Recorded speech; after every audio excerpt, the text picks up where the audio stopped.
Awesome. Hello, ladies and gentlemen. Welcome back to our second virtual community conversation series with Midlands Mediation Center. This conversation series is really focusing in on moving from crises to conflict transformation. We found out last week, that not all conflicts end in resolution, but it is important for us to transform conflict to a critical turning point in which the community can decide whether or not they want to recover or to continue. And so, one of the things that we want to do is give you a quick recap of last weekend. So, with that recap, we talked to you all about who is MMC, who is Midlands Mediation Center. And so here I am joined with my executive director, Kabrina Bass, and myself, the youth coordinator for Midlands Mediation Center. And we know all about MMC as far as what our beliefs are, what our mission is. And that is, we believe that communities have the right and the ability to self-determination. They have the right and the ability to determine whether or not they can solve their own problems. And so we did that by looking at the process of choosing how do we go from enraged to engaged, that de escalation process. And so we do that through empowerment and recognition. That is the process of how we de escalate our own emotions and make sure that we are recognizing others in this process as well and not just ourselves. And so and then the third thing we left you with a bit of homework, a bit of a decision to decide whether or not, just click once more. Where do we start? What was the differences between conflict or crisis and where we are now? And where we see that we're in multiple crises at the same time. And so it takes a lot on our mentality, a lot on our emotions, but it's our goal to reframe our minds about what is that critical point? Can we recover from this? And how do we recover from this? And that leads us to our next conversation about, well, what's next? Where we start and now what's next? And the next step is going to be curiosity. The next step is going to be curiosity. Awesome. Thank you so much. And so what we're going to do is invite Kabrina to talk about curiosity in conversation. We talk about what it is that we know, what we get triggered from, what do we get triggered by, and dealing with our own emotions. But curiosity to me is almost like, let's think about what is it that I don't know. What do you think about that? So when we talk about this, I like that you use the word triggers because when we go through conflict classes and we talk about this whole thing of what is conflict, and the conflict is when there is this unmet need. It's Mm-hmm. something that somebody needs. But in the midst of the conflict, there are these things called triggers. And usually triggers are those extreme words. You always, everybody, every time, nothing. It's those words that have no measurable ending. And so what we find out is that people tend to use these words in these moments of conflict. So one of the things I discovered in 2020, early in 2020, was this whole thing. 2020 was a different year. It was a year like Absolutely. none other. And so in 2020, it was placing us in this mindset of what in the world is going on. I don't know about others, but I had never lived through a pandemic. Right. Didn't know what to expect. So the first thing that I discovered in the midst of this pandemic was this phrase that a lady said in a workshop is that fish don't know that they're in water. Mm. Fish Mm. don't know they're not in water because they've never been outside of their water. They've always been Right. in water, so they don't even know that this is quote unquote water. And so her purpose of sharing that was that we live in a system that we've always lived in, that has always existed, and therefore we don't even realize that we're inside of this system. And so it makes us not understand or see the world in a different light because we've always lived like this. And so Right. it's like somebody that lives in a community that has great public transportation to the point that they never ever needed a car. It's Mm. hard for some people in other communities to believe that somebody can actually live their entire life without a driver's license. Who does that, right? Right.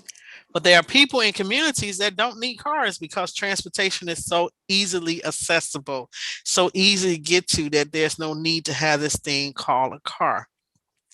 There are even times when people live in communities where their communities have pretty much everything in walking distance. You can get to the grocery store, you can go shopping, you can go see a movie, you can do all these things. And so you're in a walkable community, but then there's other people that live in communities that have to drive 30 to 40 minutes just to get to a grocery store, or probably an hour in order to get to a shopping mall. So when we look at life, we look at it through the lens in which we are in. And so it's hard for us to see outside of it because a fish doesn't know it's in water.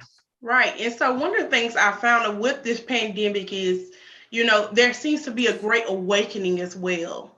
That, people have been less busy, so they've been more inclined to be on their phones to, travel virtually or live through other people's experiences. And so they really are able to see what they haven't seen in a long time. Not that it didn't exist, but they had the opportunity to say, wow, that just happened in front of my face in real time. And so we're seeing this great awakening, and people are like, okay, I'm awake, but now I need to unlearn a few things. And so what do you think about that as far as moving into that curiosity? Like, what is it that I need to unlearn, and how do I unlearn it, right? And that's exactly what I'm talking about, because we've always been in these situations and we've always known our reality. Right. It's that when this reality is put in the face of others and people see the world that we've always looked at, and now they are awakened to a new reality, that what has been stated is real. And we have to give a whole lot of credence to this thing called technology, Right. because before we didn't have cameras in our pockets that we walked around with everywhere that we went and could easily pop it open and take an image, not just an image, but literally a video, and hold it there. And so now we see things that we've never seen before. We're experiencing things that we've never experienced in places that we've never been. And so Mm-hmm. now, instead of me being in my own little bubble of reality in my own fishbowl, I've now been thrown in the ocean. Right.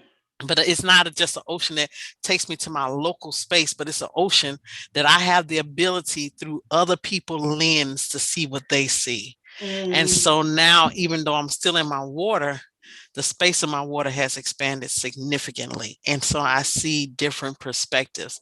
And I really don't know how to gauge these perspectives because it isn't where I'm from. And Mm-hmm. so the second reality of 2020 is, wow, I don't know what I don't know. And so when we think about that, I don't know what it is that I don't know.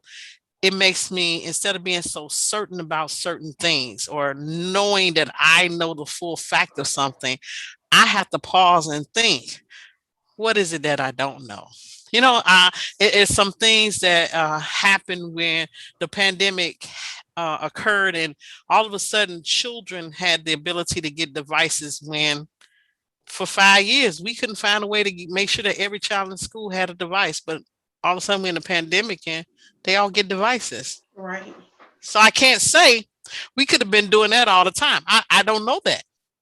I don't that I can't say that. But what I can say is I wonder what made it possible for every child to have access to a device now. I wonder, how did a technical company provide broadband to every household so that they can meet their educational need? Versus saying they could have always done that. You hear the Right. trigger? That always, they could have always done that. Everybody should have access. Those are trigger words. But instead of doing that, let's be curious and say, I wonder what made it possible for them to open up that way. I wonder what happened that every child could have a device. I wonder what caused people to be so generous during this time versus the opposite of that, which would be an attack on people and society. Right. And that's one thing I love about curiosity, because it puts you in the seat of a student, that you don't know everything and that it's okay to not know everything. Um, we describe curiosity as an eager expectation to learn, right? And so if I'm eagerly expecting to learn, that means I'm actively engaged into listening here, being present. We talked about that last week about hearing here and the importance of being present in the moment and really not necessarily assuming, but really inquiring, trying to get to know some of those questions. So again, that empowerment that it's okay to not know everything, but then that recognition piece is okay, let me not assume and let me ask to see if I can get this clarified. So, us having the ability to acknowledge that our capacity to know is really a myth. We Mm, don't know. We what we know is what we think we know. But in actuality, we really don't know. So our knowledge is limited to ourselves. And beyond that, we are merely speculating. We really don't know. So how right. can our speculations be validated against someone or something to which we really have no relationship or an authentic knowledge about? So we have to learn how to see dimly in both as both an art and a practice. So adjusting ourselves from this certainty that I know why somebody did something to a curiosity, it's an intentional process and it takes some work. And so And go ahead.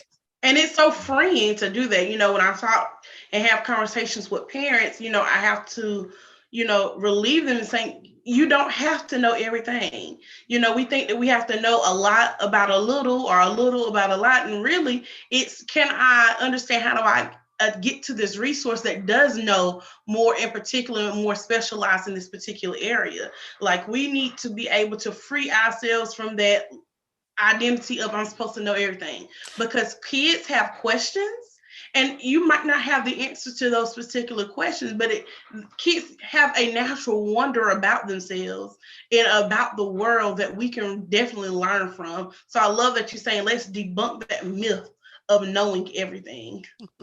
And it's freeing, because you don't Mhm. have to know. Right. And it's hard. Let me say it's hard too, because when we hear things, we want to say they know better. But pause for a minute. Do they know better? How do they know better? What knowledge do you have to know that they know better?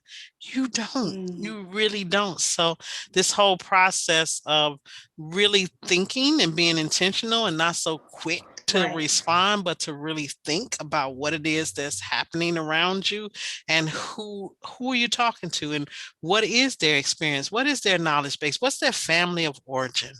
What were they taught about those things? You don't know. You don't know. So Right. I think that's the fun part, and that takes us into this thing of really wondering and really questioning to try to figure out what those things are. Awesome. And I think that kind of leads us into like what type of questions, because we always want to leave people with equipping them with, hey, here's some tools that you can put in your toolkit that you can exercise throughout today, out the day. And you touched on a lot of those earlier with the I wonder. What did you mean by this? Mm. Yeah, this whole technique is called it's a form of reframing. It's Right. taking what you've heard somebody to say and is putting it in a way that you can be curious in the comment. And so it moves us from our own self that we know stuff to really be, it's like that recognition that this is somebody else's comment, so I don't know, so I need to be curious. And so I have an example because it recently happened, and we were in a meeting, and it was the meeting started with prayer because of the group that we worked with. That's in their culture, that's how they start every meeting, is with prayer. Mm-hmm. It was stated at the beginning of the session, because we're in this culture and because this is their practice, we're gonna honor the practice, and we're gonna start the way that they start. And so we went through the whole meeting, and it's about 4 hours later, and we get a message that says, why do we start every meeting with prayer? And so typically what we want to do, we want to defend ourselves. Right. We told Right. you at the beginning, but if you really want to be practitioners of this work of conflict management, of Mhm. collaborating specialists, then you can't respond in that way. You have to pause and be curious for a moment. What is it that this person really needs? Because remember, conflict is because there's some need that's not being met. So somebody that says, why do we do X, Y, and D? What is it that they're expressing? What do they need? And what are they really asking? And how do we discover the interest within their comment? So the first thing is gratitude. On prayer, because maybe that can help me in my answer, because I really don't know their perspective on prayer, and I can't go in and start answering because I really don't know from what context that they're coming from. So maybe asking the question, what do they think of prayer, and when do you feel that it's appropriate to pray? So then understanding that person perspective of prayer may help you answer their question, not assuming that you already know. That can lead to an incorrect response that really can lead to a back and forth debate, which is not where you want to go. So, you know what I'm going to say, because you don't know What why you're they gonna ask. do. Right, right. So you got to ask the question. So that's just one way of asking the question. But then you have to reframe a whole lot of stuff, because there's a lot of things coming up at us at the same time, right? So we Mm-hmm. have to move ourselves from being in this evaluation kind of mindset and being judgmental over people and becoming defensive. So we have to think about understand that people don't like to be degraded. They don't want to be feel as if they're inaccurate, inadequate. So we have to become more neutral and use non-blaming language. That's hard. Non-blaming language. So rather than saying you're closed-minded on this, you could say you really like the idea of going camping instead of kayaking. Are you open to some other options? You see the shift? Mm-hmm. It's a shift. It doesn't attack them. It doesn't blame them for something that you really don't know that's where they stand. Now, there are other techniques. Instead of trying to control somebody, let's move into an area or a reframe of problem solving. So when you think of them saying, no way I'm going to do that, instead, we can solve the problem. I'll listen to you. I'll ask you to listen to me. Or let's generate some other opportunities or some other possibilities. So you see, it's not me taking control, but it's me offering an open door for you to come up with some other solutions. Then there's the idea of don't make people feel like they're being manipulated or managed. And so we Mm. have to think of a different kind of way. So rather than saying, I'll get back to you on that, we can say, you know what, I'm not comfortable with the idea right now. So let's try talking about it later. And I think that's a really good one because in our effort to not judge someone or to come off defensive, I think really what's happening in that moment, I can speak for myself, is that sometimes I try to control my own emotions by trying to control the environment and trying to control the conversation. And so with that shifting, that reframing, I can now recognize, wait, there might be some unmet needs that they may have that I didn't consider. And Mm-hmm. instead of being offended by it, I can ask, well, what are some other options? Like you said, what are some other possibilities in that case? But really and truly, I think curiosity allows us that time to process our own emotions without feeling attacked for our Yeah. personal decision, right? Mm-hmm. And so thank you for giving us those strategies of just no, don't try to control. Let's problem solve. Yeah, yeah. And one of the ones that we often as mediators, and I think people in different types of professions, we fall into this, we try to maintain a neutrality. But Mm-hmm. sometimes it's not good to have that neutral stance, because people want to see that you're empathetic to their condition. And so it's an example of a doctor having to tell a cancer patient that these are the actions that they're taking, because this is the process that's being used, instead of saying, this is my best advice based on my experience and the research that I've looked at.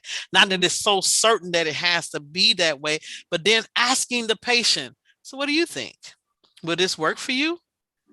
And you see the shift is that Right. it's not so cold and heartless and not thoughtful of the person that is in front of you, but it opens up to a better frame in which I'm sharing with you based on my experience and the research that I've studied.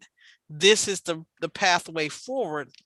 but maybe you have another idea, or maybe you have some thoughts. Do you think this will work for you? And that gives somebody the feeling that it's not just this candid response, but it literally has something to do with me personally. And so I think that is like really, really good. And then my one of my other one is people don't like to be talked down to. Right. When people talk to you as if you don't know enough or you're not smart enough. And so you'll hear people say things like, you'll see that I'm right when you have some more experience. That right there is so much shade that I'm like, when I have more experience, so you're making an assumption that I don't have experience to be Right. knowledgeable about this, right? So instead of saying that, you may want to say you have just about let this plant die for lack of water. You can say the plant looks a little dry. Mm. And so it doesn't provide any blame, shame, or anything on anybody, but it creates it into a more equal frame versus one that I'm smarter than you, I'm brighter than you, I know more than you, right? And so the last one is that whole thing with the trigger words. I've actually said this. I'm never going to drive to Chicago in December again. Never. Well, there go the trigger word. There is no way I can never do anything. So it may be better for me to say, driving in December is something that I really don't want to do because of the snow, because of the bad weather, but I still want to see my family. Right. But I hate being on the highway at Christmas. So let me think of some other options or ways that I can get there. Because somebody doesn't know why I'm saying I'm never driving to Christmas. I'm never going that way in December, because it sounds like something is weird about it. So Right. it opens people up to see things in a different manner, and it provides a different frame where it's not so harsh and directed at people, but it's more curious as to ways of how we can get to other options. And I do want to say, it takes practice to get there, especially when, even in the general media, what we're seeing time and time again, we see misconduct with policemen, we see crime at an all-time height. And it's hard to ask those questions when our first initial thing is, I know he did it, and yada yada yada. And it's a lot of times where we have to sit back and ask, well, from this video clip that I'm seeing, what can I be curious about? What is it that I know? And what is it that I don't know? And what is it that I'm curious about that I really want to find out, instead of just creating judgment off the rip? Yeah. What do you say, especially to people that may have some strong feelings towards, even in our community, because we definitely want to focus in on our community with our summit situation? How do we be curious in that type of environment when we see for a few minutes something that we just had no idea about? Yeah, and it is Shocking. that curiosity of, because somebody says you don't belong here. Mm. The question is, where is here? Where is here? Because we assuming it's in the neighborhood. We're Right. assuming we're making an assumption that it's because he's on the side. We don't know what the here was. And so being curious to ask those questions, what does that mean? Or even to be curious to just wonder, what made what made that person come out the house, or what made that person decide to walk down that particular street, just to be curious to figure out that maybe there's more inside of this than what we are assuming. And so asking the questions and being curious and not so certain that this was a particular type of incident, because in the past, this is the what type of incident this has been. But who has Right. really asked those questions? And I Mm. think the other thing is to really take a pause and really consider what really is happening, not to put it into a bubble like all incidents are based on these criteria, because Mm. guess what, we don't know. We don't know And so we have to be very curious to wonder what what caused this to happen. And I always I've learned to say, there aren't bad people. I just don't think that they're bad people. I Mhm. think there are people that make bad choices.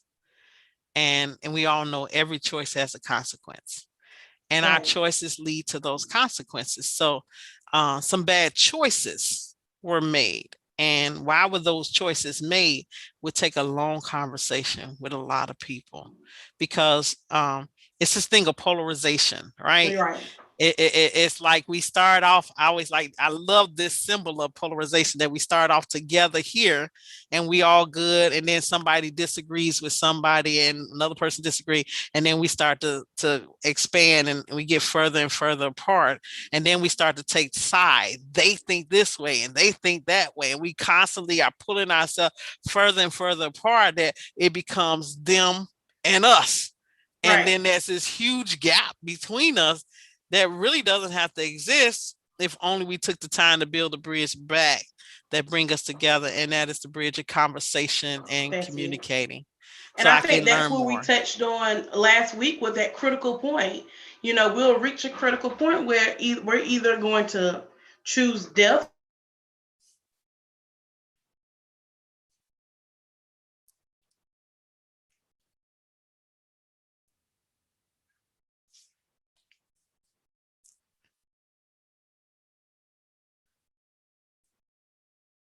which is and I think, starting those conversations to have those conversations, one, being in the right frame of mind where you can control and understand your emotions from a standpoint of, yes, this is what I do know.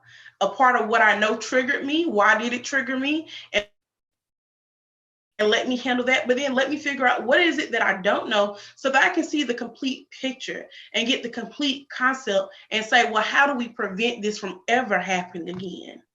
And that means we And have it to collaborate and move forward. And that's a different type of excelling the communication and, like you said, bridging that gap.